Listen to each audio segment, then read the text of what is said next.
ഇതൊരു അസുഖമാണെന്നുള്ളത് സമൂഹത്തിൽ പലപ്പോഴും ആരും മനസ്സിലാക്കുന്നില്ല. ഇതിൽ 3 ഭാഗമുണ്ട്.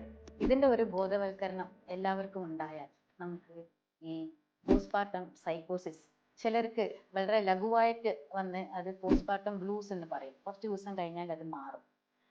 പോസ്റ്റ്പാർട്ടം ഡിപ്രഷൻ പറഞ്ഞാൽ അതിൻ്റെ ഒരു ഗുരുതരമായിട്ടുള്ള ഒരു സ്റ്റേറ്റ് ആണ്.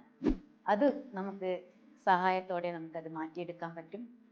അവരുടെ പിന്നീടുള്ള കുടുംബജീവിതവും നന്നായി കഴിയും. നമുക്കൊക്കെ അറിയാം, ആരോഗ്യമുള്ള അമ്മയ്ക്കാണ് ഒരു ആരോഗ്യമുള്ള കുഞ്ഞുണ്ടാവുക.